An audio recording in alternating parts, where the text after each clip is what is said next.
여러분 안녕하세요. 반갑습니다. 누가복음 또 계속해서 공부해 보도록 하겠습니다. 누가복음은 사역을 통해 예수가 그리스도라는 사실을 증거하는 내용이 담겨 있는 책입니다. 누가복음은 세 가지 사역의 방향에 대해서 말씀해 주시고 있어요. 첫째는 뭐냐면 아들 사역입니다. 두 번째는 나라 사역입니다. 세 번째는 대속 사역입니다. 이 세 가지의 사역 가운데서 오늘은 첫 번째 사역인 아들 사역, 예수님이 육신을 입고 이 땅에 오셔서 인자라고 말씀하시면서 이 땅에서 행하신 아들 사역을 통하여 당신이 구약에 예언되어 있는 메시아라고 하는 사실을 증거하는데, 누가가 의사로서 논리적 사고를 가지고 사건을 확실하게 증거하고 있는 내용입니다. 그래서 오늘은 아들 사역에 대한 것만 좀 말씀드려보도록 하겠습니다. 예수님이 등장하기 전에 세례 요한이 먼저 등장합니다. 세례 요한이 먼저 등장하는 이유가 있어요. 이렇게 여러분들이 쉽게 이해하시면 됩니다. 뭐냐 하면 옛날에 원님이 이제 행차를 할 때는 쉬 물러거라 원님 나가신다 쉬 하면서 맨 앞에 사람이 원님 행차에 대한 것을 이야기하죠. 뭐 임금이 앞에 나간다고 그래도 그 임금님이 나가면 상감마만 합시오 라고 하면서 이제 임금의 행차를 알리듯이, 또 연극장에 가보면 이 징을 가지고 와가지고 막이 올라가기 전에 자 이제부터는 이슬과 심순의 눈물 없이는 볼 수 없는 순정의 스토리, 이제 막이 오릅니다 기대하시라 꽝 내리죠. 그러면 이제 막이 쫙 열리면서 연극이 시작이 되지 않습니까? 이런 거예요. 그러니까 세례 요한에 나타난 것은 예수 그리스도가 등장한다는 사실, 구약에 오랫도록 기다렸던 4000년의 역사에 성취가 이루어진다는 사실을 알리기 위해서 세례 요한이 징을 들고 나타난 것과 같은 겁니다. 그래서 이제 그 초기에 보면 세례 요한의 잉태로부터 예수 그리스도가 잉태된 이제 사건으로 인해서 세례 요한과 예수 그리스도와의 관계에 대한 이야기를 하고 있고요. 그리고 그 어린 유아 시절, 그래서 세례 요한이 예수님보다 5개월 먼저 나옵니다. 그리고 이제 예수님은 탄생 8일 만에 성전에 가서 결례를 행하기 위해서 왔을 때 선지자 시므온과 안나가 예수님을 보고 안고서 오랫도록 기다렸던 4000년의 역사에 이제 성취가 이루어진 사실에 대하여 하나님을 찬양하는 내용이 나오고요. 이게 다 예수가 그리스도라는 사실에 대해서 증거하는 내용입니다. 유아 시절이죠. 아기가 자라며 강하여지고 지혜가 충족하며 하나님의 은혜가 그 위에 있더라. 그리고 난 다음에 12살 되었을 때에 내가 내 아버지 집에 있어야 될 줄을 왜 모르십니까? 라고 하시면서 당신의 신분에 대해서 증거해 주시는 말씀의 내용이 나오죠. 이게 전부 출생에서부터 어린 소년 시절을 지나서 청년이 되기까지 예수님의 그 성장기 사역 속에서 예수가 그리스도라는 사실을 증거하는 내용들입니다. 예수는 나사렛에 가서 그 부모님을 순종하여 받드시더라, 이런 내용이 나옵니다. 이게 이제 모두 다 이 성장기 사역을 통해서 증거하는 내용입니다. 세례 요한이 요단강에서 세례를 베풀고 광야를 돌아다니면서 회개하라고 소리를 지르고 외칩니다. 그러면서 내 뒤에 오시는 그분은 나보다 능력이 많아서 나는 물로 세례를 주지만 내 뒤에 오시는 분은 성령과 불로 세례를 주실 것이다 라고 하면서 예수 그리스도를 소개합니다.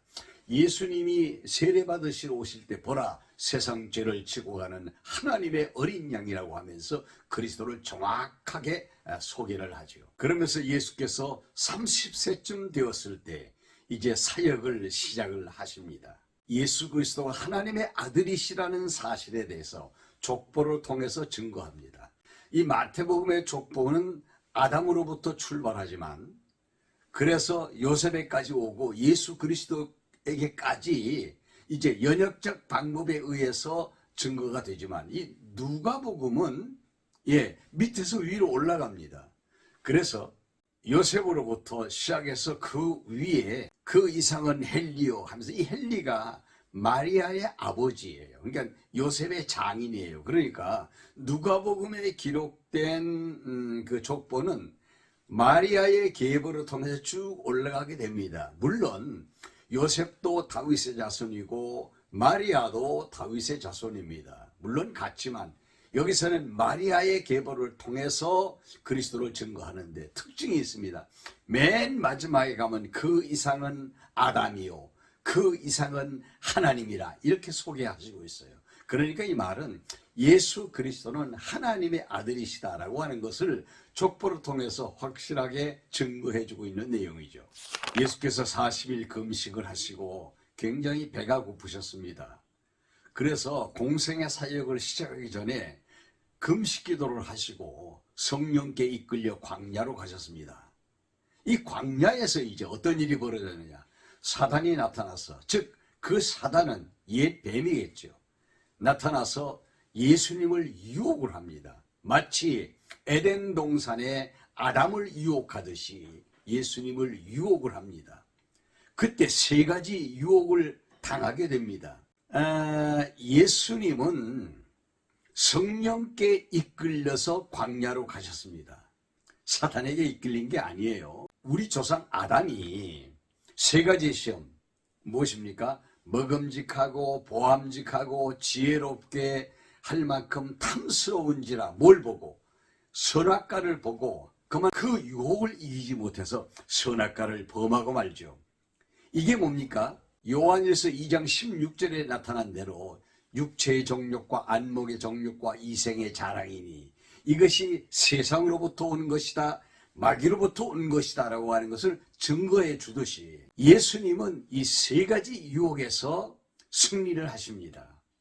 돌이 떡덩이가 되게 해서 먹어라. 육체의 정욕, 떡입니다. 입으로 들어오는 유혹이죠. 세상 만국을 보여주면서 내게 절하라고 말합니다. 이것이 뭐냐? 눈으로 들어오는 안목의 정욕이죠.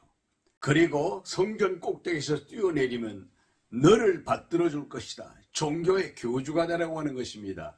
이생의 자랑입니다. 지혜롭게 할 만큼 탐스러운지라. 이 탐욕입니다. 그러니까 육체의 정욕이나 안목의 정욕을 합해서 일어나는 탐욕. 다시 말하면 골로새서에 나타난 대로 탐심은 우상숭배다. 그렇게 말씀하신 곳이 있죠. 그러면 예수님은 이 세 가지를 다 이기셨습니다. 그러시고 예수님이 승리자로 이제 출발을 하시게 되는 거죠. 5장부터 9장까지의 내용은 하나님께서 아들에게 임무를 맡기신 세 가지가 있습니다. 그걸 이제 수행하시면서 당신이 구약의 메시아다, 즉 그리스도라는 사실을 증거하시게 되죠. 그 세 가지 임무가 뭐냐 하면은 속죄주의 임무입니다. 무슨 말인가? 죄를 용서해 주는 일을 하나님이 아들에게 맡기셔서 그게 아들의 사역이 된다는 사실을 증거하시고 있고요. 두 번째는 말씀을 가르치는 사역, 이 선지자의 임무입니다. 말씀을 가르치는 사역을 통해서 당신이 구약의 예언된 메시아다라는 사실을 당신 자신이 가르침을 통하여 직접 증거하시는 내용이 실려 있고요. 세 번째는 하나님이 그 아들에게 다스리는 임무를 주셨습니다. 그러니까 통치자의 임무지요. 그래서 이것을 수행하시면서 나타난 여러 가지의 사건들을 통하여 누가는 예수 그리스도가 이런 임무를 가지고 이 땅에 오신 메시아다 라고 증거하는 내용이 바로 누가복음 9장까지의 내용입니다.